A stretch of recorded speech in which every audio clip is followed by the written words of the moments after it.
The devil also sends relationship in our lives. Here are some of the ways to identify if that relationship is sent by Satan or not. Does this relationship distract me? Does it pull me away from spending time with God, from my personal development, my spiritual journey?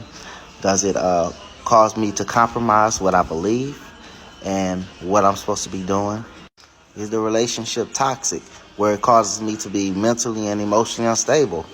Not saying that the person may be a bad person, but the person may be tormented, the person may be oppressed. And depending on where you are in your process and in your journey, that may not be good for you in that particular season. So ultimately, you have to kind of know yourself. You have to know what you're able to, where you are, what God is calling you to do, and who He's calling you to be in relationship with. And based off of where you currently are, when you answer that question, you will know if this person is good for you or not. Going back to that scripture, you will know a tree by its fruit. So based off that, the fruit that you see manifested to that person, you won't take a rocket science to be able to identify if this is a good tree or is this an evil tree. And so based off of that, you can make the best decision for yourself. John chapter 15, Jesus says that He's the true vine and we are the branches, and apart from Him we can do nothing.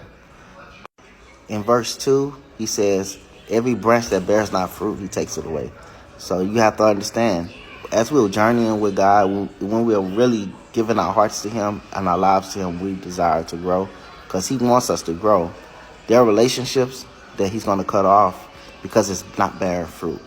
If it's distracting you, if it's causing you not to grow, if it's stifling you, guess what? He's going to cut it off. Be okay with that.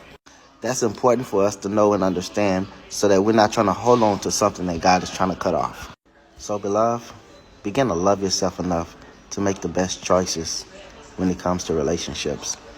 Use your discernment to identify red flags when it comes to relationships and when it comes to people coming in and out of your life. You control the door of that. The Bible tells us to guard our heart above all else because out of it flows the issues of life.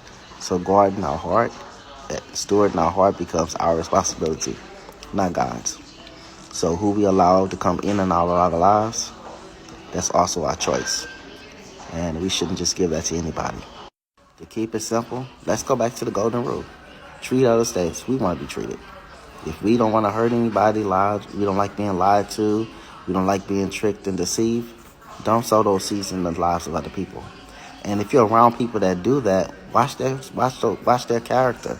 Watch their nature. They're showing you who they are. Is that really good for you when bad communication ruins good manners? Think about it.